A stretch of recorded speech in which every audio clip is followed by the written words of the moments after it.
Nos quedan 2 expedientes por ver según el planning que tenemos. Nos situamos en tema 19, Ley de Jurisdicción Voluntaria 15-2015, con una reforma profunda a raíz de la Ley 821, sobre todo en el expediente que empezamos hoy. A ver si esto lo puedo ya poner aquí. Exacto.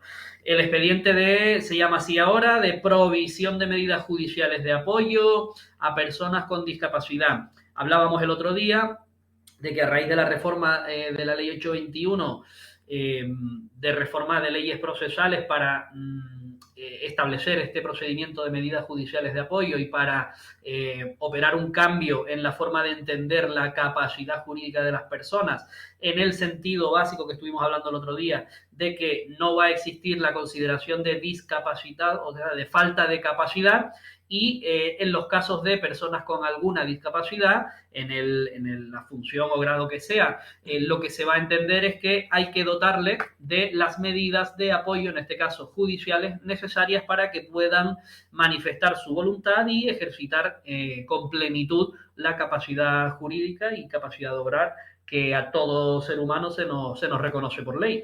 En ese sentido, pues bueno, se reforma Código Civil, se reforman las leyes de enjuiciamiento civil y criminal y se reforma, como no, esta ley de jurisdicción voluntaria, introduciendo, en este caso, para este expediente, el capítulo tercero bis. ¿Vale?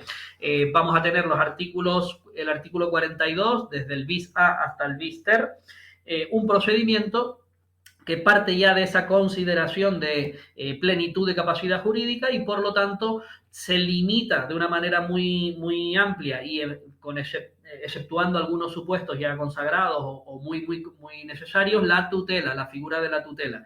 El otro día pues no entramos en las figuras que el Código Civil recoge de tutela, curatela y guarda de hecho.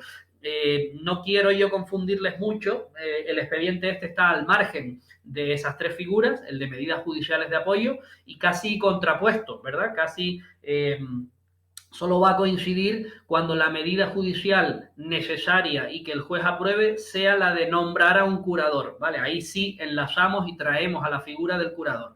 Para que tengan una ligerísima idea de estas 3 figuras, las situamos en esa escala de mayor protección a menor. El tutor va a ser la figura que más funciones acumula y ejerce para el tutelado. El guardador de hecho va a ser simplemente el reconocimiento de una situación de hecho, una situación que se da, ¿vale? Todas son figuras de protección de las personas. Antes se decía que por algún motivo tenían limitada su capacidad. Ahora eliminamos eso. Lo que sí sigue siendo un hecho es que tienen limitada su autonomía, el ejercicio de funciones físicas o mentales, ¿vale? Bien sea en la totalidad de su día a día, por decirlo así, o bien sea en alguna circunstancia, actividad o en algún área de su desarrollo como persona. En este sentido, estas 3 figuras que recoge el Código Civil se plantean en escala, como digo, tutela, curatela y guarda de hecho, siendo la tutela la más amplia. El tutor viene siendo, porque no se ha eliminado de la ley ni del derecho ni del Código Civil, lo que sí se ha limitado es los supuestos en los que se va a aplicar como antes lo entendíamos. El tutor asume una representación legal completa, bien de los menores de edad, cuando seguimos hablando de tutores, los progenitores, o bien antiguamente cuando se establecía sobre personas con discapacidad. Hubo un paso intermedio hasta esta ley 821, donde se habló de personas con la capacidad modificada judicialmente. Fue un invento, una transición hasta las medidas de apoyo que tenemos hoy. Bueno, el tutor asume una representación plena, el tutor solamente se supervisa en las rendiciones de cuentas que el juzgado, el juez o el Ministerio Fiscal venían solicitando anualmente y venían a ser pues en un triple aspecto: la autonomía de la persona, la fiscalidad, es decir, los bienes o la patrimonialización que tiene, y la propia atención médica, si ha variado o si la discapacidad había aumentado, disminuido o modificado. En el 234 del Código Civil, artículo que regula las personas y formas en que se prevé la tutela, pues bueno, también ha sido retocado, pero en principio solo voy a referir algunas de los deberes o de las funciones del tutor para no meternos mucho con eso. Desde en el ámbito personal de la persona tutelada o ese menor, velar, estar por la persona, promover la recuperación de ella, solicitar en su caso la modificación o internamiento, ¿vale? Hasta en el ámbito patrimonial del tutelado, pues una correcta administración de los bienes, si tiene bienes muebles, inmuebles, gestionarlos de una manera correcta.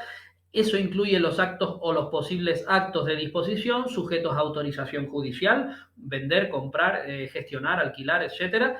Y bueno, una gestión correcta pues para los fines de la tutela, básicamente.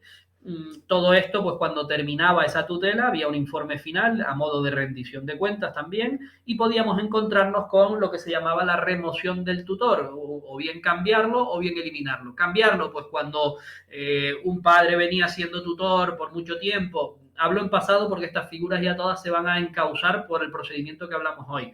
No va a haber una patria potestad prorrogada, ¿verdad? De esa síndrome de Down de personas ya adultas, los padres seguían ejerciendo como tutores, con patria potestad prorrogada, por ejemplo. Eso todo se sustituye hoy en día por este procedimiento de medidas judiciales de apoyo.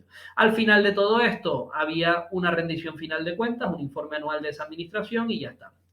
La curatela no es representante, el curador lo que hace es completar esa capacidad. ¿Ven? Como ya ese término no se puede utilizar, el curador ahora va a ser el apoyo judicial establecido para que la persona con esa discapacidad, por ejemplo, en el ámbito de administrarse económicamente, no sabe, la moneda no la sabe usar, le da igual 5 euros que 5.000, no lo controla, pues por la enfermedad o discapacidad que tenga, no sabe a lo mejor ni siquiera cuánto vale una barra de pan para ir a comprarlo todos los días o cuánto le cuesta una camiseta. Entonces ahí hay que nombrar a esa persona a modo de curador para que le complete en ese ámbito. Ahora lo entendemos como medida judicial de apoyo. El curador habrá de entender a la persona y comprender su voluntad y materialmente ejecutarla, teniendo en cuenta, pues bueno, que todo ha de ser en su interés.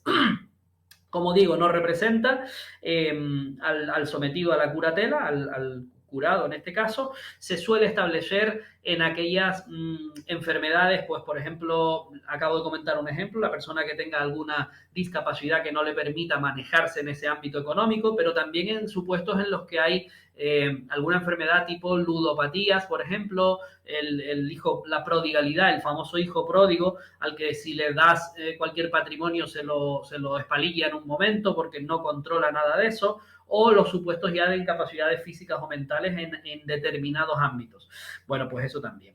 Por último, esto también viene regulado en el Código Civil. Por último, la guarda de hecho no hay necesidad de una declaración judicial expresa, no hace falta la existencia de una incapacidad en los menores, por ejemplo, o en la guarda simplemente de hecho, y ejerce como tutor o curador, o en este caso presta el apoyo necesario al presunto, a la persona que lo necesita sin que exista ni siquiera un diagnóstico previo de su incapacidad, de su enfermedad, pues porque está en tratamiento, está pendiente y durante todo ese tiempo viene ejerciendo las funciones de un curador, viene prestando el apoyo que siempre se va a exigir después pues a un tutor en su caso o a un curador mediante medida de apoyo, y es una figura que suele tener un tiempo fijado, suele ser temporal, en transición, hasta que llega un momento en el que, bueno, antes obteníamos la incapacidad y nombramiento de tutor, ahora obtendremos el auto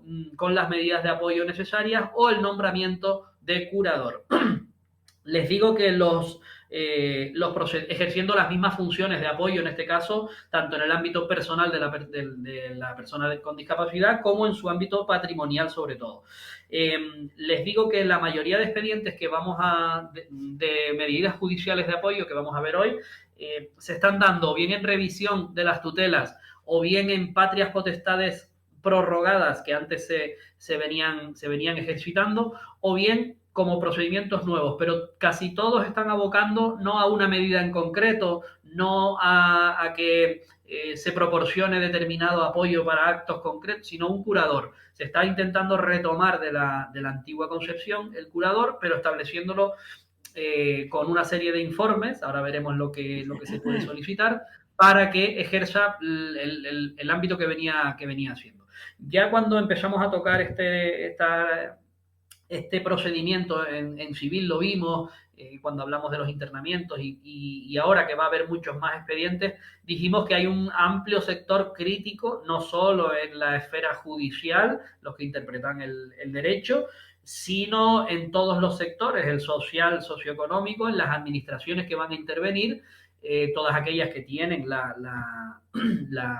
ejercen en sustitución pues la tutela o la curatela, sino también en los propios familiares. A cada uno de los que le está tocando se convierte en un problema más que en una solución, y también a los peritos que intervienen. En este caso nosotros solemos ver las quejas de los forenses cuando intervienen en esas periciales. Complicado, habrá que darle mucho tiempo a la ley para que esto encaje de alguna manera. Vale, y ahí me quedo con la crítica hasta ahí, porque si no tengo que parar la grabación. Vale. Miren, entramos en el expediente, artículos 42 y 42 de la Alter, el BIS, y decir simplemente que le vamos a aplicar las normas generales del expediente de jurisdicción voluntaria que vimos. Por lo tanto, les va a sonar muy familiar la estructura que tiene. ¿Cuándo lo vamos a incoar o a preparar o a presentar? Cuando sea necesario, dice la ley, proveer de alguna medida judicial de apoyo, dice la ley de carácter estable, o sea que la vamos a acordar por un tiempo bastante largo en realidad, a una persona con discapacidad. Tengan en mente esa concepción de que discapacidad nunca va a equivaler a incapacidad y la capacidad jurídica queda intacta, pero vamos a dotarle de las medidas de apoyo que necesite esa persona para valerse completamente por sí misma. Dejémoslo ahí, nos lo imaginamos, quitando los supuestos que conozcamos en los que no es posible, las locuras que pretenden imponerme o que, vale, los imposibles vamos a olvidarlos, vamos a tratar para cuando sí sea posible, si no, no lo entenderemos. Competencia, juzgado de primera instancia del domicilio de la persona con discapacidad. La ley nos dice que si ha habido un cambio antes de la comparecencia central, aviso que en esa comparecencia ya se impone que el juez haga una entrevista, lo llama, entrevista con la persona a la que le vamos a prestar la medida de apoyo. Bueno, se va a tener que hacer en esa comparecencia. Si, como digo, antes de la fecha de celebrar la comparecencia hay un cambio del domicilio de la persona, el juzgado archiva ese procedimiento con remisión al juzgado competente, ¿vale? Supone un poco facilitar el acceso, aunque sea al juzgado de la persona, que esté en el domicilio más cerca, en el juzgado más cercano a su domicilio. ¿Quiénes van a poder promover este expediente? En este caso vamos a tener a la propia persona con el que sufra la discapacidad. Hay supuestos muy leves, pues supongamos ese pequeño, lo que llamábamos antes, un pequeño retrasillo, un porcentaje o un grado muy leve, y yo mismo pues no estoy conforme con quien me cuida, que es mi tío o lo que sea, y voy, me informo, me asisten y quiero presentarlo, ¿vale? Estoy legitimado, la misma persona. También el Ministerio Fiscal, como no, el cónyuge de la persona, que no estén separados o divorciados, parejas, ¿vale? Asimilables, situaciones asimilables al matrimonio, ¿no? No separado. Y por otro lado, padres, hijos o hermanos, ¿vale? Como familiar colateral hasta los hermanos. Descendientes, ascendientes y hermanos.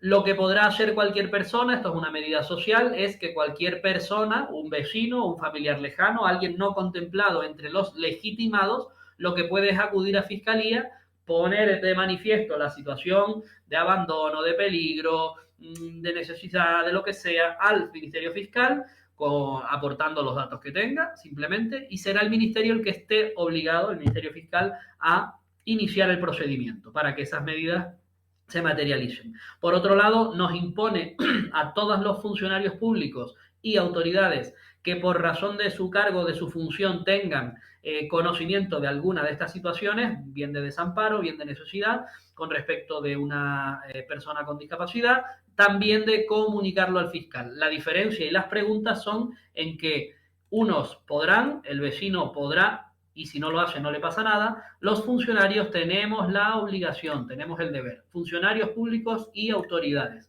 ¿vale? Siempre en el ejercicio de nuestras funciones o cargos.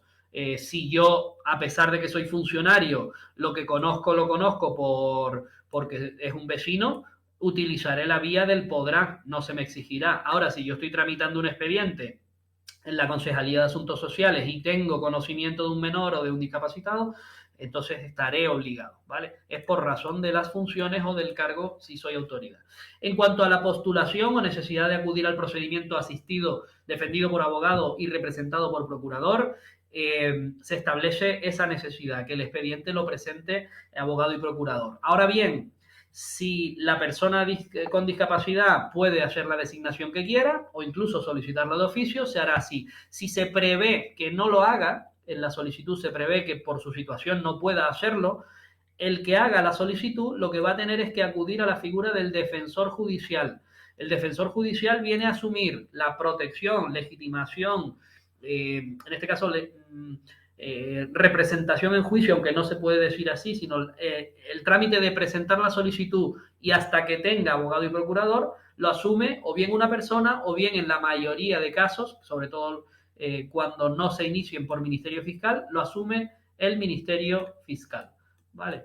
Si el expediente lo inicia el propio Ministerio Fiscal, ya nos dirá en su escrito que se proceda con carácter previo a designar un defensor judicial hasta que tenga abogado y procurador.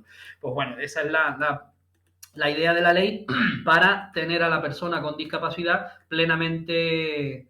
Uy, algo hice mal aquí. Plenamente protegida en todo momento. Algo hice mal aquí, vale. Bueno, eso en cuanto a la necesidad de abogado y procurador. Todo el artículo 42 apartado A, 42 bis A. Metidos en el procedimiento va a llevar el mismo trámite. Solicitud, comparecencia donde se hace el grueso del procedimiento y sobre todo la prueba, las diligencias que se acuerden, y una decisión por parte del tribunal en la que, ya les adelanto, va a ser un auto del juez en el que se fije la medida o las medidas concretas de apoyo. ¿Vale? O si se constituye la figura de curador en la persona de quien se está nombrando, a quien se nombra curador. ¿Vale? Bueno, la solicitud incluirá, por escrito, por supuesto, identificación de todo el mundo, documentos necesarios que acrediten la necesidad de medidas de apoyo. Y eso se traduce en que vamos a tener que aportarle dictámenes periciales, no solo médicos, de los médicos que estén llevando a mi hijo, a mi hermana o lo que sea, sino también del ámbito social. Domicilios del ayuntamiento del domicilio de la persona, que conozcan la situación, terapeutas sociales que hayan actuado y que tengan conocimiento también de esta situación o periciales específicas que se soliciten y se acuerden para este asunto, ¿vale? Normalmente la familia suele tener el expediente completo médico y social del pariente al que vamos a intentar darle esa medida de apoyo, ¿vale? Una cosita importante, cada vez lo va a hacer más, es que esos propios informes aconsejen iniciar este procedimiento, aconsejen determinadas medidas que solo se pueden hacer por jurisdicción voluntaria y eso ya sirva de espita o de transición, de eslabón que lo una directamente con el procedimiento de medidas de apoyo, ¿vale? Por último, las pruebas que a juicio del solicitante o del Ministerio Fiscal se consideren necesarias. Aquí normalmente está una audiencia con todos los posibles familiares que conozcan a la persona, que la traten, recabar información de distintas entidades que hayan tenido contacto o tratamiento con la persona, en fin, todo lo que rodee los distintos ámbitos de desarrollo de esta persona para que sirva de prueba al juez para entender que esas medidas que se solicitan son necesarias. En la solicitud también vamos a indicar lo mejor posible qué tipo de medidas, porque esto es lo más amplio que hay, va desde medidas incluso físicas o arquitectónicas, ¿vale? Que sean necesarias para el desempeño de cualquier cosa de la persona, hasta la curatela si se establece. O sea, la ley 821 fue, como se dice, transversal y claro, ahora implican al juez que quieren que resuelva cuestiones de si tiene que tener una rampa de entrada en su edificio o en los lugares que visita esta persona, cuando esas cosas se escapan a un control judicial, no dependen del juez. Bueno, tienen un montón de aristas que no encajan en lo que es un proceso ni siquiera de jurisdicción voluntaria. Bueno, admitida a trámite la solicitud, se convocará el acto de comparecencia, como digo, acto central del proceso, por el letrado de la Administración. A ese procedimiento citaremos no solo al Ministerio Fiscal y a la persona, sino al solicitante, y también los interesados podrán, desde que se les cite, ¿vale? Recuerden lo de quién es el solicitante, quiénes son los interesados. Si tengo en la prueba distintos familiares a los que quiero ir, esos familiares a su vez, como interesados en el proceso, van a poder pedir diligencias a practicar en la comparecencia, que van desde lo positivo a lo negativo. Oye, creo que es mejor que llames a tío José, que se te olvidó ponerlo aquí, que también va a poder asistir a esta persona o ser nombrado curador. O mira, yo no puedo, aunque me hayas propuesto de candidato, pues porque vivo en La Palma, mira, te acredito esto, diligencias a practicar, o vivo en Península, yo no voy a poder estar ni siquiera cerca. O que me escuchen a mí no tiene sentido porque yo no tengo contacto con este familiar desde hace 15 o 20 años, ni idea. ¿Vale? Todas esas cositas mediante alegaciones, y se podrán proponer diligencias. Todo ello para centrarlo en la comparecencia. El plazo que nos ponen para los interesados es de 5 días. 5 días antes, desde que se les cite, para interesar cualquier diligencia a practicar en la comparecencia que se haya señalado. Bueno, de oficio también recabaremos si ya existen medidas de apoyo dictadas en el registro civil. Esto está empezando, pero vamos, con el paso de los años, esta certificación será importante. Piensen que toda medida tiene su acceso al registro civil para anotarse, para inscribirse, porque afecta al estado de la persona. Claro, antes la tutela también se inscribía, pues bueno, en los casos que se establece esa medida, accederá al registro civil para tener la fe pública a efectos de terceros. Se recaba certificación. Si hubiera alguna anotación tipo prohibición de venta, prohibición de disposición, si no se dan determinados requisitos, también se pueden recabar de otros registros oficiales o registros públicos, ¿vale? Si se considera pertinente o porque va a tener relevancia, se trae al procedimiento y se une como documental. Bien, Fran, dime, Seo. me está diciendo Juan que cómo se dirigía por mandamiento. ¿Cómo se dirigía? Por A los mandamiento. registros. Sí, Si al registro, sí. eso es un artículo de la Ley de Enjuiciamiento Civil que nos impone a los distintos organismos, a los distintos registros públicos, librar un mandamiento, efectivamente, con lo que queremos. En este caso sería certificación del registro civil de que no existen medidas previas, o certificación del registro mercantil de que no hay ninguna prohibición respecto de esta persona de vender tal finca. No sé, lo que se me ocurre. Sí, se libra mandamiento. Bueno, para esa comparecencia, el juez también puede pedir un informe a estas entidades. Hablamos de entidades públicas que tengan encargada, ahora lo llaman así, no la tutela, no la guardia y custodia, sino la función de promover la autonomía y asistencia de las personas con discapacidad. Véase Cabildo, véase IAS, véase en otras comunidades los centros que asumen en este caso lo que venían siendo las patrias potestades prorrogadas, la custodia o las medidas de tutela, curatela o incluso alguna guarda de hecho temporalmente. ¿Vale? Que no existe, puede encargar de oficio lo que se llama informe de una entidad del tercer sector de acción social, lo que vienen a ser todas las entidades que tocan de alguna manera las cuestiones de asuntos sociales referidas a las personas, en este caso a la discapacidad que tenga cada una de las personas sobre las que recae el procedimiento. Bueno, si están estas entidades en funcionamiento, se supone que tienen su trámite, que colaboran con la administración, bueno, pues está habilitada.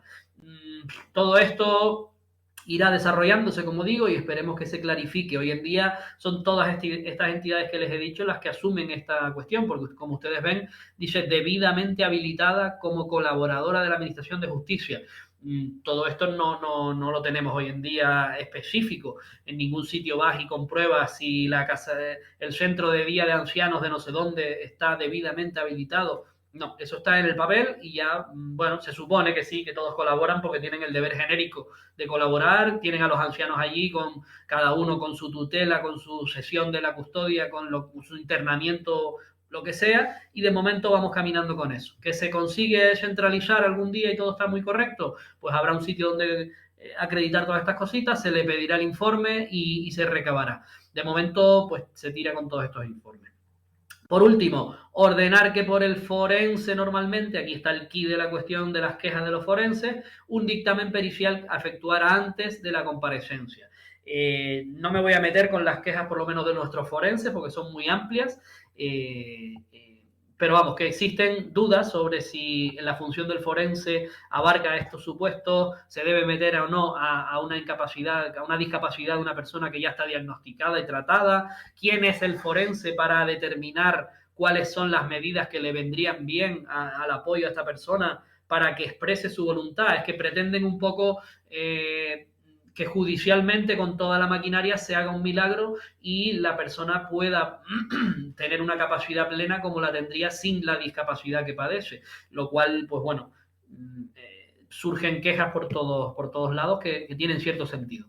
Bueno, imaginemos que todo está correcto, hemos recabado eso, hemos iniciado el expediente, señalado y citado, señalada la comparecencia, citado a todo el mundo, digo ministerio, digo solicitantes, digo interesados, y llega el día, pues bueno, la ley impone que en esa comparecencia, además de las diligencias que se puedan hacer vía prueba, que ahora las vemos, se tendrá que celebrar una entrevista, dice, entre la autoridad judicial y la persona con la discapacidad sobre la que pretendemos las medidas de apoyo.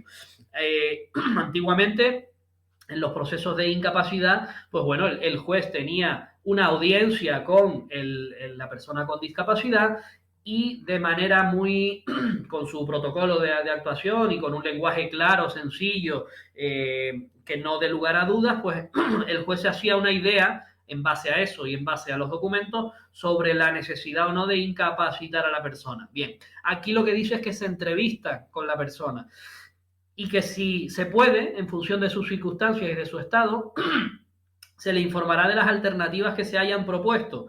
Fíjense dónde vamos. El Ministerio Fiscal ha podido presentar medidas. Pues yeah, el fiscal cree que esas son las adecuadas. El perito de la entidad que lo venía atendiendo a la persona ha dicho que son otras medidas.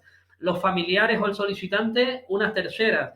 Y el forense que recoge todas esas y tiene su propia opinión, como todas las opiniones que son propias, dice una cuarta o quinta. Pues bueno, ahora añade que el juez a esa persona le va a informar en función de sus circunstancias de cuáles son las alternativas y le va a escuchar porque es una entrevista y ya estamos en la comparecencia.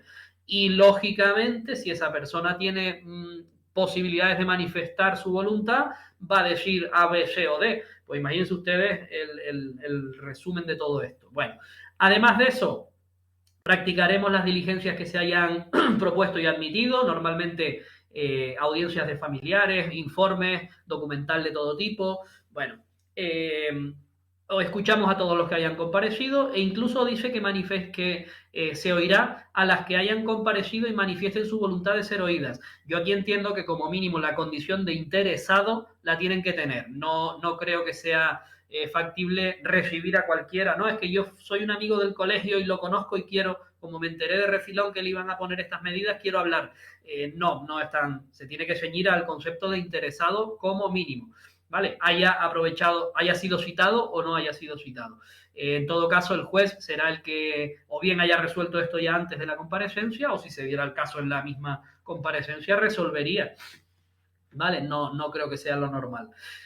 Por último, esta comparecencia no admite oposición. Si comparece alguno de los citados o algún interesado que haya sido citado y se oponga, manifieste que no está de acuerdo con la curatela, no está de acuerdo con las medidas que se están proporcionando y aporte un indicio de oposición, no porque no quiero, ¿vale?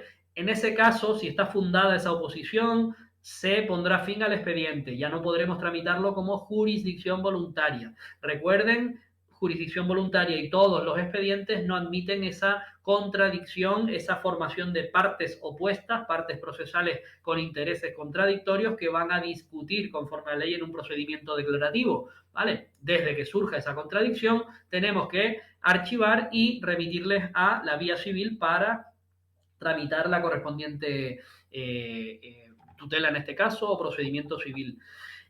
Hay un caso en el que no se considera que me esté oponiendo, ¿vale? Cuando se trate de lo más normal, nombrar a alguien, a un familiar cercano, como curador, de la persona con discapacidad y envolverlo todo en la palabra medida judicial de apoyo, puede ser que determinado familiar no esté de acuerdo por este motivo y por este motivo. Oye, pues tienes numerosas denuncias de que te has quedado con el patrimonio de tu sobrino.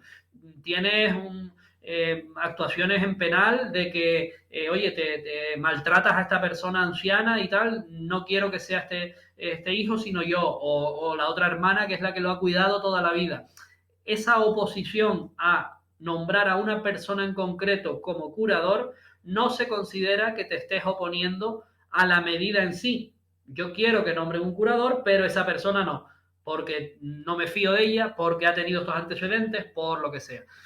Bueno, pues ahí la ley dice que sí puede continuar el expediente porque será el juez en definitiva el que elija la persona, el que determine quién va a ser.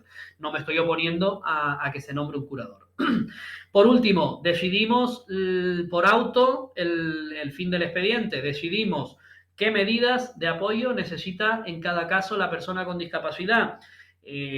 Nombramos si es necesario, si es la curatela la medida de apoyo, nombramos al curador y sobre todo definimos muy bien si son otras medidas, cuáles son las medidas, quién las ejercitará, si no, pues establecemos simplemente que pase el día en tal centro de día o que para administrarse la paga el anciano lo haga tal persona, nada más, es esa historia, o que necesite la firma para cualquier acto o para entrar en determinados sitios tenga que estar autorizado, o que no pueda entrar en determinados sitios. ¿Quién ejercita materialmente esas cuestiones? Y cómo lo tiene que hacer, lo más específico posible. Aquí surgen nuevas quejas, pues en este caso por los jueces, de hasta dónde tienen ellos que llegar con la definición exacta de la medida, de quién la cumple, ¿vale? Y cómo interpretan ellos todo eso. Bueno, pues se quejan menos y menos público, pero se quejan. Y el plazo en el que revisaremos estas medidas. Al ser una medida de apoyo basada normalmente en enfermedades o discapacidades que pueden evolucionar tanto a mejor como a peor en la salud del paciente o la enfermedad o la discapacidad que tenga, fijará el auto un plazo para revisarla. Normalmente se está manteniendo el plazo de revisión anual que traíamos de las incapacidades y las tutelas. Bueno, novedad con este asunto, cualquier interesado, no solo el que ejerza la curatela o el que ejerza materialmente el apoyo, sino cualquier interesado y quien ejerza ese apoyo podrá interesar la revisión con anterioridad al plazo fijado. ¿Vale? Como se puede imaginar, tendrá que ser con una causa o con unas razones de peso, ¿vale? Porque el juez fijará el plazo de revisión con atención a todo el expediente. Si hay que modificarlas antes es porque ha pasado algo y nos lo están poniendo en conocimiento. ¿Cómo se hace esa revisión? Bueno, pues primero lo hace el mismo juzgado que dictó las medidas, salvo en el caso de que haya cambiado la residencia de la persona con la medida de apoyo. En ese caso, el juzgado nuevo, el competente por razón del domicilio, solicitará testimonio del expediente de medida judicial de apoyo, testimonio íntegro, y en base a eso tramitará la revisión. En la revisión hacemos un poco el mismo procedimiento para establecer las medidas, pero sin esa comparecencia. En lugar de comparecencia con prueba y con una especie de quede visto para resolución, lo que tenemos es un traslado a los interesados y al Ministerio Fiscal para alegaciones, pruebas y diligencias que se practiquen.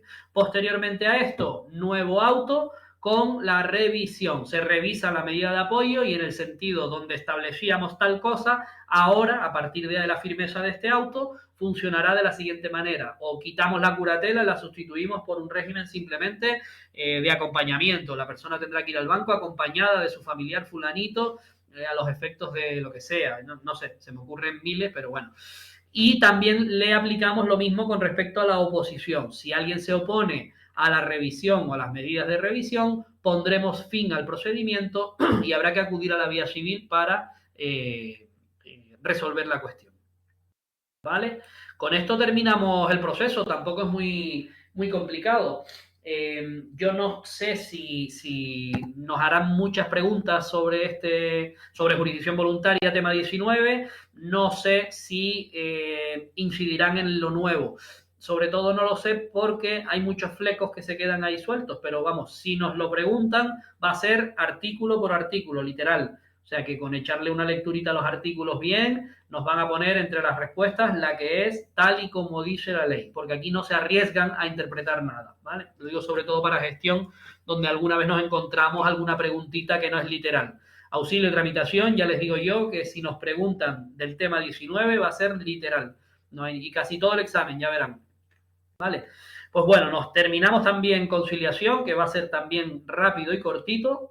Y yo creo que damos por terminado el repaso del 19. Me vuelvo a mi pantalla completa. Saltamos, como les digo, la ley, si ustedes ven, Mírense simplemente... bien de este tema, perdón, Frank. Sí, dale, dale. Mírense bien de este tema del acto de conciliación. Sí, es el Les va, que, les va el a que caer, más importancia. les va a caer un práctico de conciliación, acuérdense lo que les digo. Pues apunten, apunten. O en Pues auxilio bueno, del trámite, algo cae. el trámite del expediente de conciliación es facilísimo. Un expediente más de jurisdicción voluntaria, regulado en esos artículos 139 a 148, con el mismo esquema de articulado que hemos tenido hasta ahora, con la misma aplicación de artículos genéricos si no tenemos nuestro propio artículo en la cuestión que sea que nos lo regule. Unos supuestos, quién lo puede interponer, para qué se utiliza este expediente, necesito abogado y procurador o no. Nos establece unos supuestos de inadmisión que veremos ahora en primer lugar, pero luego simplemente señalar para el acto de conciliación, intento de conciliar y formas de terminar el procedimiento. Luego incluso nos habla un poquito de quién paga los gastos y de la ejecución de ese título judicial que se forma con el acuerdo si es que lo conseguimos. Pues bueno, vamos a ello. En cuanto al ámbito de este procedimiento, o más bien cuándo procede interponer el expediente de conciliación, se habla de que podrá interponerse una conciliación o intentar cuando se quiera alcanzar un acuerdo para evitar un juicio. ¿Vale? Es muy importante tener la idea de que la conciliación se pone específicamente para evitar un juicio, porque cualquier cosa que yo pretenda con la conciliación que no sea alcanzar un acuerdo y evitarme el juicio, no me lo van a admitir, ¿vale? Hay otros procedimientos, recuerdan ustedes en civil las diligencias preliminares. Yo pongo un procedimiento de diligencias preliminares para que antes de poner un juicio, el demandado me dé entrega de la contabilidad de la empresa. Oiga, dame los papeles de la empresa que te voy a poner una demanda que vas a ver. Diligencias preliminares dirigidas a no quiero un acuerdo, quiero ir a juicio. Te pongo el pleito para que me des la documentación, porque en base a esa documentación veremos todo lo que has hecho, ¿vale? Se lo estoy contando así de palabras. En este caso no, en este caso, oye, estamos en desacuerdo por la compra del coche, que es que no me has dado los papeles y tal, y el traspaso, y dijimos que lo hacías tú y no sé qué, no sé cuánto. Vale, oye, voy a intentar contigo en el juzgado ya antes de reclamarte, voy a intentar llegar a un acuerdo. Oye, tú vas, tienes los papeles, vete y haz el traspaso y dame los 50 euros que te dije o los 1000 euros que faltaban. Vale, entonces yo pido que intentemos llegar a ese acuerdo. Si yo pongo el procedimiento de conciliación y pongo ahí que se le requiere al señor para que aporte los documentos y tal, ¡plin!, me van a decir que no, que ese no es el cauce. Si usted quiere un acuerdo, dígame el acuerdo y a ver si llegamos, ¿vale? Tanto es así, o sea, tanto se busca camuflar en un intento de acuerdo otras cuestiones, que la ley nos da directamente algunos supuestos en los que no se va a admitir el expediente de conciliación. En concreto, estos tres supuestos que les ponemos aquí. Ningún juicio en los que, o ningún asunto en el que esté implicado menores o personas con discapacidad con medidas de apoyo. Todo esto no cabe la conciliación. Muchas veces se hablaba incluso erróneamente de conciliación previa. No, la conciliación no es previa. La conciliación es autónoma. Usted pone en la conciliación con toda la intención de llegar a un acuerdo. Luego ya, si no, pues ya usted verá lo que tiene que hacer. Pero es un intento de terminar un pleito y evitar un juicio.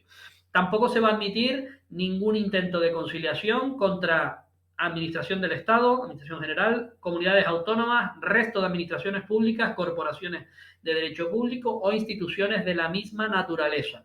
la administración, o ponemos el recurso que ya sabemos, contencioso administrativo, o vamos por la vía administrativa primero y luego judicial, o no tenemos nada que reclamarle.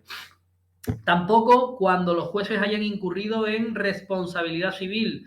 Recuerden que nosotros podíamos exigirle responsabilidad civil a los jueces por sus fallos o sus errores en la administración, al impartir justicia, al dictar sentencia. Cabe ese supuesto. Pero lo que no podré hacer es, teniendo esa condena o esa indemnización a cargo de un juez, intentar una conciliación en el juzgado. ¿Vale? Eso no me lo van a permitir. Van a mandarme a la vía de la ejecución o a la vía de exacción de responsabilidad civil contra jueces y magistrados. Usted le quiere reclamar a este juez una responsabilidad civil, no le traiga en conciliación, sino demándelo directamente y exija la responsabilidad. Bueno, y cualquier otro en los que genéricamente no quepa alcanzar un acuerdo, no quepa ningún tipo de transacción o conciliación, ni siquiera presentando ese expediente, ¿vale? Vale. La competencia es una de las preguntas más típicas y claras del examen. Siempre se nos olvidan los juzgados de paz porque los estudiamos en la ley orgánica, los estudiamos algunos de refilón en las competencias en la parte general de la ley de enjuiciamiento civil y ya no los vemos más, salvo que yo vaya a trabajar en un juzgado de paz. Tienen tan poquitas funciones, están tan abocados a extinguirse, porque la idea es esa justicia de proximidad, si la vacías de competencias, no tiene sentido. Entonces, pues para tener a un juez de paz por simplemente tener un cargo que haga exhortos y nos tramite colaboraciones judiciales, eso terminará en alguna reforma algún año quitándose, ¿vale? Hoy en día no, hoy en día tienen sus competencias, poquitas pero las tienen, casi todas son de colaboración, y en el ámbito del expediente de conciliación, el juez de paz tiene competencia. Cuando se trate de alguna de las competencias residuales que les deja tanto ley orgánica como ley de enjuiciamiento civil, y cuando el domicilio de la persona que yo voy a requerir, del conciliado, de la persona a la que yo voy a requerir de conciliación, esté en el ámbito, en el ámbito del juzgado de paz. Recuerden, casi siempre municipal. Bien, otra posibilidad de que sea competencia, ahora ya nos subimos a los juzgados de primera instancia o incluso cuestiones mercantiles en el juzgado mercantil, cuando queremos llegar a acuerdo respecto de una deuda entre dos empresas o una deuda entre un autónomo y una empresa, algún pago de alguna cuestión, quieren intentar un acuerdo, vale, juzgado lo mercantil. De resto, juzgado de primera instancia. ¿Quién es el competente para resolver y tramitar este asunto? Letrado de la Administración de Justicia, salvo los supuestos del juez de paz. Les he puesto aquí, o les hemos puesto, los articulitos que regulan las competencias del juez de paz. En el artículo 100 de la ley orgánica y en el 47 las mencionan. ¿Qué competencias le quedan por ley a los juzgados de paz? Dictarán en primera instancia reclamaciones de cantidad inferiores a 90 euros, hasta 90 euros. Vaya, qué mal me salió. Hasta los 90 euros. Fíjense qué ridículo es o qué poquito. ¿Qué ocurre? Que la conciliación sobre un asunto de reclamación de cantidad, el expediente va a ser distinto y lo sitúa en cuantías cuando fueran inferiores a 6.000 euros. Esto es ponerle fin a la cuestión, es decir, alcanzar un acuerdo. Ahora, si vamos a tener que dictar una sentencia, solo hasta 90 euros la podrá dictar el juez de paz. Normalmente el juez de paz es una persona elegida, como dijéramos, por y para el pueblo, que no tiene que tener la condición de juez y que derecho sabe, pero no muy poquito, ¿vale? Entonces, bueno, le reservan esos procedimientos pequeños, una escasa cuantía, y pueden llegar a un acuerdo, si las partes llegan al acuerdo, cuantía inferior a los 6.000 euros. 6.000 ya no estaría incluido, ¿vale? Tendríamos que irnos al juzgado de primera instancia. Bueno, que no se trate de cuestiones de los juzgados de paz, obvio, porque entonces irían al mercantil, da igual la cuantía. ¿Se entiende esta distinción? Bueno, pues la preguntita del examen nos va a hablar de esto.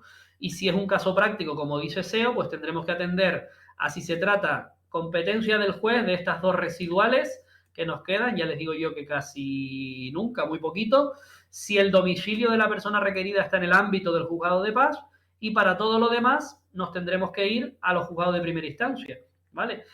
Los 6.000 euros serán importantes cuando en el supuesto práctico nos diga que, bueno, reclama un acuerdo para este señor por una deuda inferior o de 5.700 euros. Ah, vale, pues entonces sí está dentro del juez de paz. Si no, me voy al primera instancia y no hay ningún problema. Yo hace años que no veo una conciliación por menos de 90 euros, de esas que nos solían llegar a los juzgados y nosotros la remitíamos al juzgado de paz por competencia, porque es una competencia de juzgado de paz.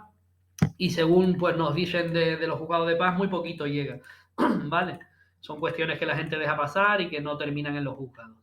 Miren, detallitos que nos da la ley en cuanto a competencia. Si la persona a la que voy a requerir, contra la que yo intento, o con la que yo intento el acuerdo, es una persona jurídica, también nos da un foro a elección del solicitante. También será competente el lugar donde yo viva, ¿vale? Pero la empresa tiene que tener al menos una sede, una sucursal, un representante en ese domicilio para que yo pueda presentarla en mi juzgado de paz o en mi juzgado de primera instancia, ¿vale? Siempre que en dicho lugar haya una delegación, sucursal, oficina abierta al público, ¿vale? El concepto de persona jurídica con sede amplio a efectos de fuero de competencia, siempre hablamos de sucursal, delegación u oficina abierta al público. Vale. En ese caso, podré yo elegir si voy al juzgado de paz de mi domicilio o del domicilio del requerido, que sería el otro fuero de competencia. Bueno, si no conozco dónde está, lo presento en el mío porque creo que la empresa tiene una sede, o lo presento en el Juzgado de Paz de Santiago del Teide porque creo que está ahí el señor. Bien, el juzgado habrá una investigación sobre el domicilio real del requerido. Si se obtiene que es otro, ocurre un poco como con el monitorio cuando no conocíamos el domicilio. Hablábamos del deudor volátil, aquí tendríamos que hablar del requerido o conciliado que cambia de domicilio.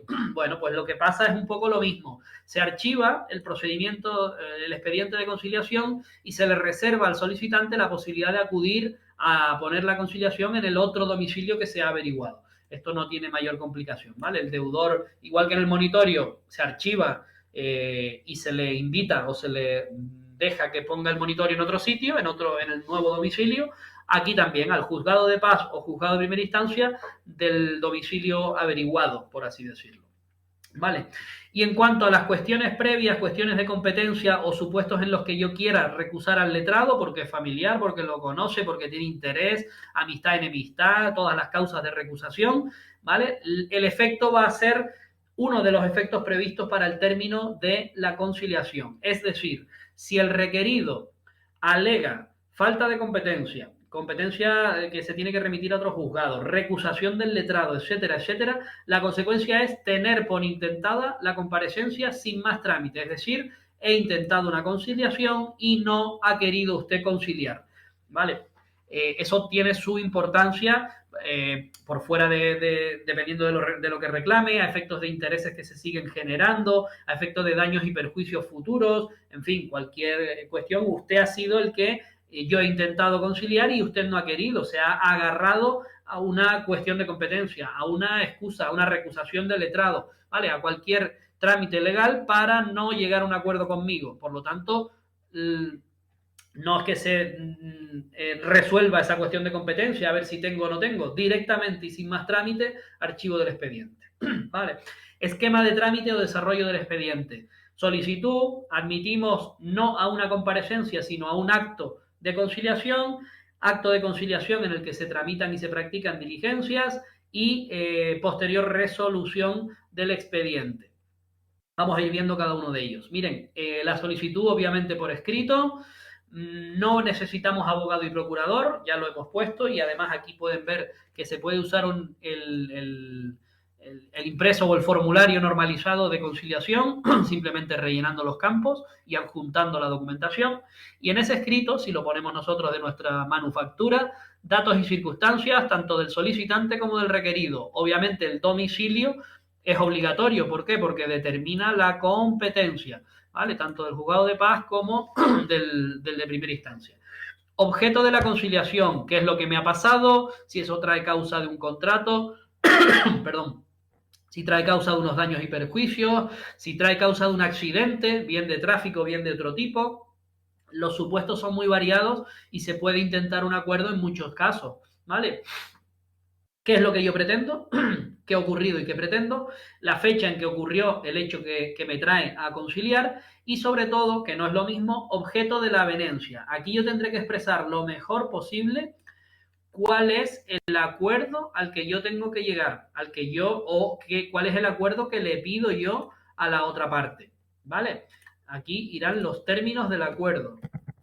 No me deja escribir, pero bueno, el acuerdo lo mejor detallado posible, que se comprometa a, en el plazo de 10 días, llevar a efecto la escritura tal ante notario y luego construya el muro que no sé qué, o me entregue realice, perdón, el traspaso en tráfico pagando las tasas tal y como se comprometió en su día en el contrato.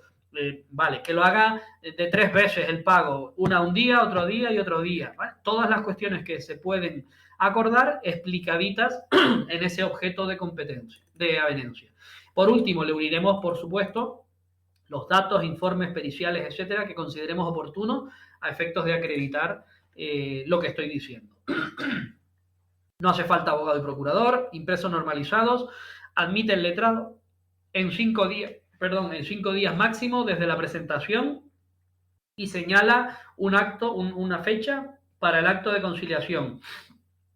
Manda a citar en la misma resolución. Fíjense que no pone que se admite por decreto, sino que el letrado admitirá por la resolución, dictará resolución admitiendo, creo que pone el artículo. Eso no significa que no se suela utilizar pues una diligencia de ordenación o un decreto, lo que pasa es que no lo establece la ley ahí. Yo he visto las dos opciones, admitir por diligencia de ordenación y señalar, o la que es para mí más correcta, un decreto de admisión de conciliación. Manda a citar a todos los interesados. Una preguntita de examen que también ha caído, que bueno, que realmente son dos. Entre la citación y el acto tenemos que respetar 5 días. Si en el verbal escuchábamos o leíamos 10 días, entre citación y celebración de vista, aquí tenemos 5 días. Es una forma de vincularlos y aprendérnoslos. En la conciliación, entre la fecha, entre la citación al acto y el acto, tendrán que mediar al menos 5 días. Y la segunda preguntita que nos pueden hacer, no podrá retrasarse el acto de conciliación más de 10 días, esta vez desde la solicitud. Este plazo es un plazo impropio que realmente no produciría la nulidad del expediente, realmente por agenda y por saturación de los juzgados, a veces no se cumple estos 10 días desde que entra una conciliación en el juzgado hasta que se celebra el acto, casi nunca, ¿vale? Pero el otro plazo sí, si una persona está citada a un acto de conciliación y no hay 5 días, desde que yo firmo hasta que es el acto, me lo van a poner a poder dejar sin efecto, ¿vale? E incluso esa citación puede dar lugar a cambiar el señalamiento, dejar sin efecto el señalamiento y poner una nueva fecha, porque no median esos 5 días. Sin embargo, el plazo de 10 días, pues bueno, está orientado a que esto camine rápido y se resuelva rápido, pero no es un plazo propio, es un plazo impropio. Vale. Un efecto, sobre todo a los de gestión, esta preguntita suele ser de gestión, presentar una petición de conciliación, una solicitud, interrumpe los plazos de prescripción, tanto en su modalidad adquisitiva, el mero plazo del tiempo me confiere un derecho, como la extintiva, el plazo, el transcurso del tiempo extingue el derecho o la posibilidad de ejercitarlo. Adquisitiva, la usucapio era la más famosa en el derecho romano, el plazo, la posesión ininterrumpida a título de propietario durante 20 o 30 años, indica que he adquirido la propiedad, no solo la posesión, sino la propiedad del inmueble. Extintiva, si usted no presenta la demanda de un accidente de tráfico en el plazo de 1 año, ya no tiene ningún derecho, ha prescrito su acción, ¿verdad? Bueno, con la presentación de la conciliación se interrumpe. El día que entra en el juzgado la conciliación, dejamos de contar ese año o esos 20 años o lo que sea y volvemos a recuperar el cómputo del plazo en el momento en que lo dejamos cuando se resuelva por el letrado con el sentido que sea, bien con avenencia o bien sin avenencia. ¿Se entiende gestión sobre todo esta parte? Yo creo que sí, ¿no? A ver, que alguien me diga por ahí. Se entiende más o menos, ¿no? Ese pequeño por aquí. Bueno, si tienen duda me lo ponen y lo decimos de otra manera. Vale. ¿Qué puede ocurrir? Que el día, bueno, nos da un detalle que las partes también pueden ir sin abogado y procurador, pero pueden ir con procurador y muchas veces van, incluso van con abogado, no pasa nada, pueden, ¿vale? Podrán. Deben ir por sí mismas, pero podrán ir con procurador y con abogado. Si no comparece el que inició el expediente, se le tiene por desistido, decreto de desistimiento, archivo del expediente. Y además, si se han causado daños al requerido, por el mero hecho de ir, por ir y aportar determinados documentos por los que ha tenido que pagar, otros daños y perjuicios, se los podrá reclamar. Si el que no comparece es la otra parte, ojo, esto ya es poner fin al acto de conciliación, pero con el efecto de intentada. Se ha intentado la conciliación y no se ha conseguido avenencia. Bien. Y si fueran varios los requeridos, unos van y otros no, pues lo que dice el sentido común, celebro el acto con los que sí han ido, que podrán o no llegar a un acuerdo, ¿vale? Con la propuesta de acuerdo que se haya tenido en cuenta, y con los otros se tendrá por intentada sin efecto, sin avenencia, en cuanto a los que no hayan ido. Aquí el concepto de justa causa se tiene en cuenta. Si no he ido porque me ha pasado un imprevisto, porque me han operado, porque tenía un viaje contratado y hecho, porque tengo otro juicio ese mismo día y no puedo ir, bueno, eso es una justa causa, se señala de nuevo en la fecha que se tenga. En cuanto al acto de conciliación, desarrollamos todo lo que dice el artículo 145.3, se proponen esas pruebas, se practican, se aportan las documentales, se dan turnos de palabra a una y otra parte que podrán contestar a su vez y de ahí va a salir un resultado. ¿Estoy de acuerdo? ¿No estoy de acuerdo? ¿O estoy de acuerdo en algo pero no en todo? Sea como sea, se elabora un acta. Normalmente pues se sigue haciendo en las mesas de los funcionarios, con firma posterior del letrado. La ley lo que dice, como ustedes podrán leer ahí, es que se debe grabar, se debe registrar en soporte de grabación para la reproducción de sonido e imagen, conforme a la ley de enjuiciamiento civil. Bueno, y finalmente, la resolución que pone fin. Si fue competencia del letrado de la Administración de Justicia en un juzgado de primera instancia, decreto. Si fue un juzgado de paz el que resuelve finalmente, auto poniendo fin al expediente.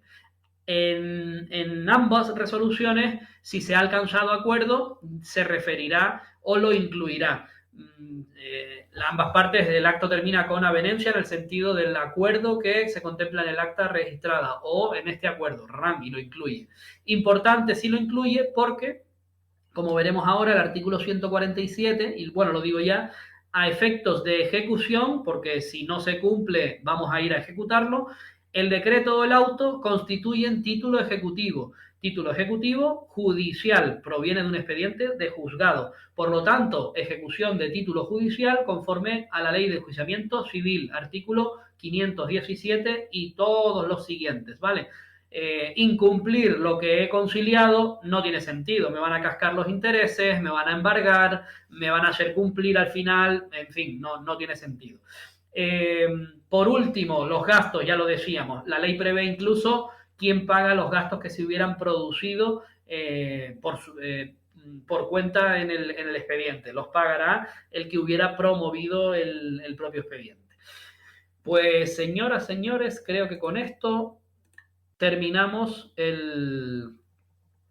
la ley de jurisdicción voluntaria, el tema 19, efectivamente, esta me sobra, y voy a parar la grabación por aquí, porque ya en el día de hoy finiquitamos. Hecho, esperen un segundo. Hecho.